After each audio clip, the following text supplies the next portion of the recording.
হ্যাঁ, গ্রাম এলাকায় একটা শান্তি আছে, সেটা হলো মাটি রাস্তা, প্রাকৃতিক সৌন্দর্য। সকালবেলা অনেক কুয়াশা পড়ে, কিন্তু কুয়াশা পড়লেও তারপর একটা শান্তি আছে। বেশি ঠান্ডা নাই, কুয়াশা পড়ছে। কারেন্টের তারে কবিতর বসে আছে। যদি কবিতরের জায়গায় মানুষ ঝুলে থাকতো, এখনই মরে ফাতা ফাতা।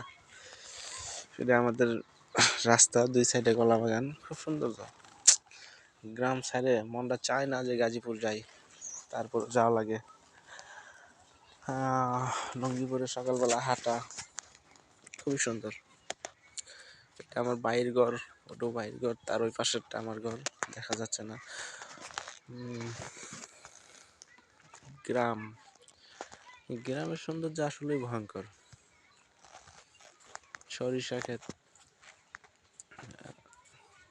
সরিষা ফুল শেষ হয়ে গেছে, আস্তে নেট হয়ে গেছে গা, কিচ্ছু দেখা যায় না। অবশ্যই ওইদিকে ঘর বাড়ি আছে বুঝছেন, কিন্তু ঘর বাড়ি এটা দেখা যাচ্ছে না। এখানে রাগ, কুশাল, কুশাল ক্ষেত, এটাও দেখা যাচ্ছে না। এই যে কুশাল ক্ষেত, সুগার মিলে দেয়া, সুগার মিলে যাবার চাইছিলাম কিন্তু যাওয়া হলো না, সময় নাই। আজকে ঢাকা চলে যেতে হবে, সেই জন্য আর কি যেতে পারলাম না।